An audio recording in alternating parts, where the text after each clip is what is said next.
Hi there. In this video, we're going to look at three real-world assets and trade finance crypto, including Hedera, Casper, and XDC. As usual, I'll cover the Wyckoff stage, potential price trend change, as well as key price levels. These are education content only, not financial advice. And to help you avoid FOMO and avoid panic, the asset tag dashboards are now available on Substack. Go check it out. Both web and app versions are available. The handle is @assettag. Now, looking at the weekly chart of Hedera, here we see a sideways movement, basically that started since February. We have been in that range for almost 8 weeks now, and the key levels are 0.089, the purple line over here, and also the red key level of 10 cents. Okay, the price has been range bound over here. If nothing crazy changes, that's still the base case. Okay, even though the purple line isn't as low as what October 10th last year, the tariff announcement day, has tested. It went all the way to very close to the blue key level of 7 cents 70. At one point in February, the price came down to test that line. But then, even after the war in the Middle East broke out, it hasn't happened, hasn't retested that level. But we can't be complacent and think that it won't happen, because we never know where the money will flow to. Okay, if things continue to get worse or the stock market starts to react very fiercely. Obviously, we don't want to see the price to go back to the 2002-2004 accumulation, that very long 2-year period for some altcoins. Even though there were fluctuations, it's still a painfully low area for a lot of people. So we are talking about somewhere from the 4 cents to the 6 cents level. Okay, at one point in February, it almost came to challenge this 6 cents level. We don't want to see that happen again, but it's a possibility. Okay? So what do we want to see then if we don't want to see the one that I just mentioned? It's the sign of strength. So for Wyckoff, there's a stage after a series of paper hands shake out during the accumulation cycle. Okay, like what happened over here. You will see increased volume and sustained price climb. Okay, at least it goes to challenge a previous rally top, what we call the automatic rally. In this case, I've tagged this over here around January this year. It has reached the yellow key level of 12 cents 90. So we want to see that higher than average volume combined with plus color to challenge this yellow key level at least. That's a little bit higher to the green key level of 14 cents 50, because the automatic rally at some point, it went close to that green line. All right, so that's the big picture. While the shakeout may continue, we want to see this happen. And the downside risk is still there. Given the history, we can take reference from Hedera. Daily charts, that's also another reason why I said the downside risk is still around, not only because of what happened in the past, but also Hedera hasn't actually exited the downtrend yet. Okay, this downtrend started way before October. It was actually in July last year. For quite a number of altcoins, that was the case. When people were still expecting the arrival of the alt season, the bear market actually started way back in summer last year for altcoins, for some of them at least.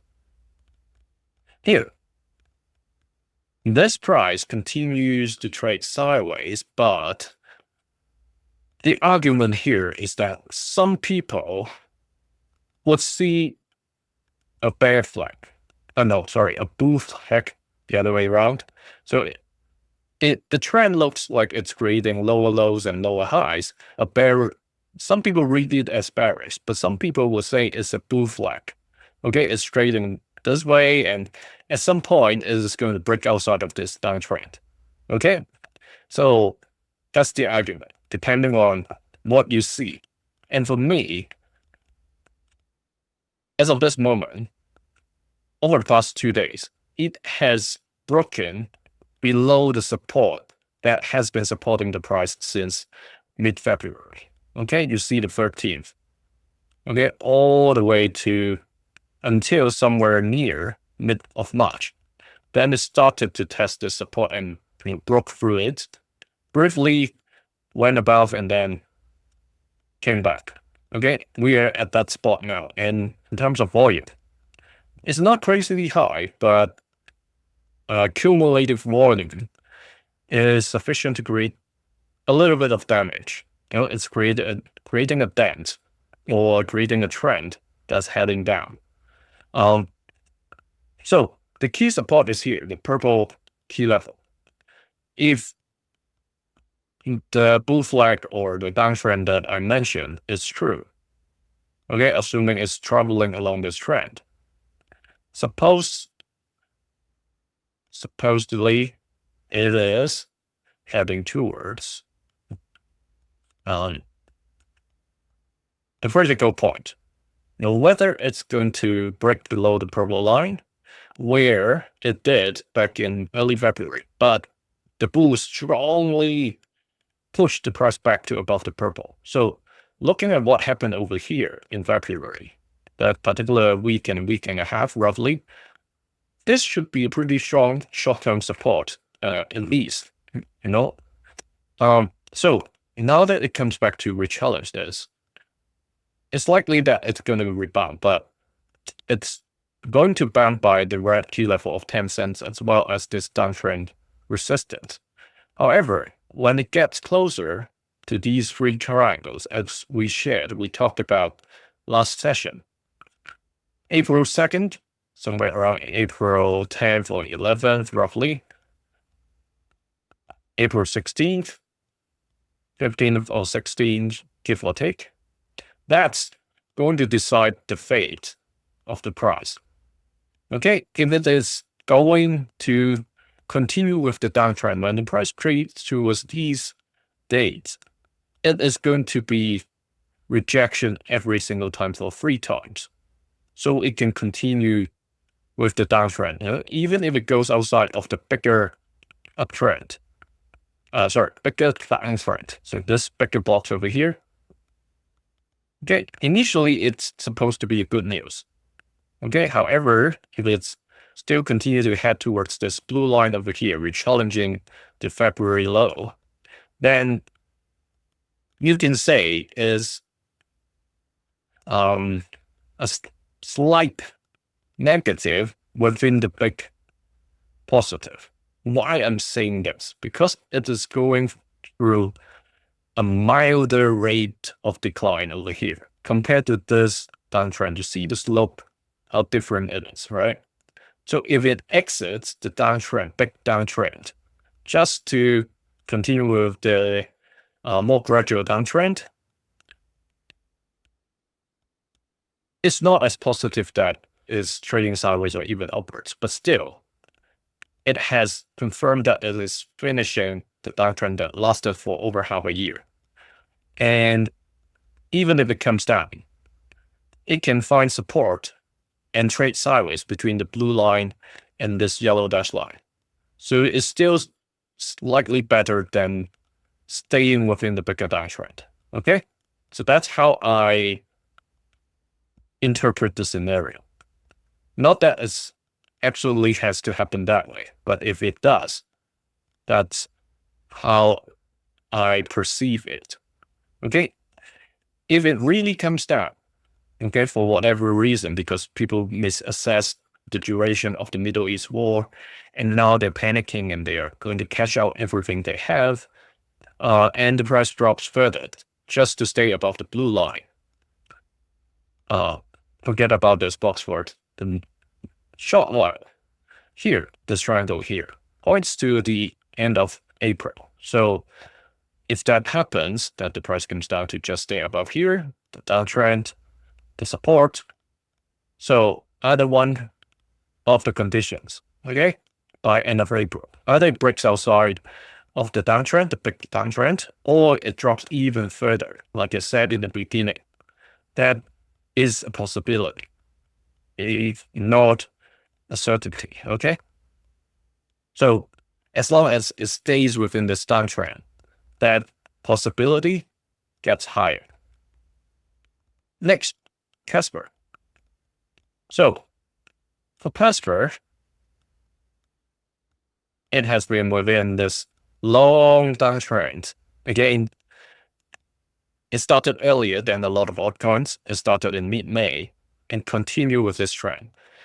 So all these, you're already aware. The paper hands, dynamic hands, check out the whales testing the paper hands, and we're expecting the side of trend to come back with higher than average volume. So I'm not going to go deep here. More importantly, the daily chart. Here, the price finally broke outside of the downtrend last week. Okay, we talked about the potential of it breaking out somewhere in March, mid-March. Not potential, but like a window over there that it may happen. After it broke out, you see the price swing gets much larger. The volume basically built up right before it broke out. And then even crazier volume came in. People would think, okay, it has broken out, and then let's jump in it just to get the hammer from the bears, shooting the price back down. Range bound now becomes the base case. So there are two views over here. One is between this white dash line around 0.0035 to this yellow dash line around 0.003. Okay, why here? Because what happened over the past couple of days, especially this one on Thursday, shows that there's pretty strong support here with that long wick from below the yellow dash line initially. The price dropped it back to the median level back in early March, but the bulls anyway pushed the price back to above the yellow dash level. Assuming there is such an uptrend, okay, if I draw a channel box over here, connecting these wicks over here, that crazy wick over here will leave that for a second, okay, until we get a second confirmation. Okay, as of now, I'm just taking the close, and there's also a wick close enough over here. So what we are trying to get to here is that if this is really an uptrend going on, by the time we get to the 8th of April, when we get close to that date, if the price is continuing with this uptrend, it will get to a point, to retest, to confirm, okay, is the downtrend going to get, to be over, meaning the price falling outside or below the support line, or is it going to break above this white dash line that it failed the initial test on March 17th with that massive volume? So short-term resistance seems pretty strong over here, but if it managed to break outside, then going to back to the big picture, there is a chance for Casper to finally retry this yellow dash line that was the support for it during mid-December to mid-January last year. So that's a relatively positive sign if it ever climbs back to above that level. Okay,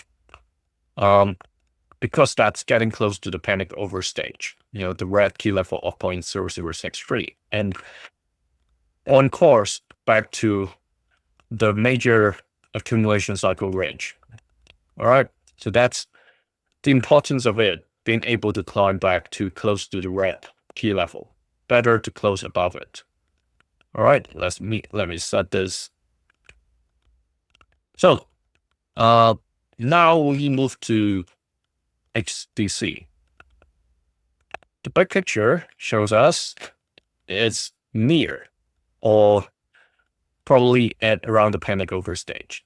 The volume hasn't come down yet. So that's why I say it's near, but it may not be there yet. Again, we still see very strong selling pressure over here.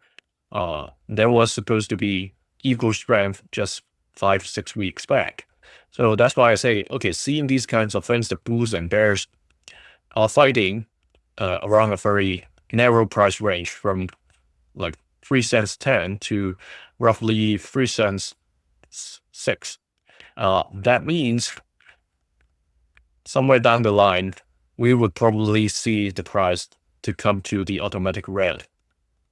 Okay, sometimes when crazy things happen and news comes out, it can push the price further down. But generally, if there's no such thing happening, that's when the panic over stage appears. Okay, remember we have gone through pretty crazy moments during end of Feb, and it didn't drop as crazy as in January. So that's why I said that may be the time. Okay, not going to repeat these kind of shaking and then the automatic release setting trailing range top with sustained volume coming back for sign of strength. We will know all these by now after talking about the other two earlier. Let's jump straight to the daily chart. We are getting very close to the March 29th. So we talked about this stretch date of the 15th. The bulls tried, but the breakout did not happen. Breakout, when I say breakout, some people got it wrong, thinking it's going to shoot up. Not saying that. This breakout is about breaking outside of the downtrend. For the case of XDC, it started late July last year. Again, it has been trading along the strong half of the downward channel since December 10th. Here, when the price edged closer to March 29th, while staying above this purple key level of 0.031, because of what happened in early February, the price, when it fell through the purple line, the bulls came in and came into rescue with very significant volume. That's why this has been a pretty strong support since then for an entire month and a half. Now the price has come back down to re-challenge it 1 time, 2 times, 3 times, and 4th this time, one getting deeper than the other. You see these wicks, right? From initially not even touching the purple, touching it went below a little, today even further. So there are only a few days left, roughly about a week, when the price eventually gets to this tip. You see it's been narrowing, gapping towards that. So 2 options: break outside of this 7-8 months downtrend, or break the purple key level and seek deeper levels. For the case of XDC, it happened both times, back in 2024 accumulation, as well as 2022-23 accumulation. So, I'm not even talking about the very early days in 2020-21. Just these 2 are enough to give us examples that in the past, it can happen, all the way down to this light blue key level of 2 cents 20. History may not repeat, but they do show us indications where price has a possibility to get to. That's the reality for XDC, while we hope that is going to break outside of the channel, which we will find out by the time we conduct the next week's session for these 3 cryptos. If you're interested to get access to these sessions 2 days earlier, join the other members already enjoying this now. And remember, the FOMO panic, what helps you to avoid them is this Substack dashboard that I created. It's available there now. You can download the app of Substack, not created by me. It's a well-known platform for publishing by a lot of individual creators, and the handle is Asset Lens. So see you over there as well. Thanks for joining me. Ciao.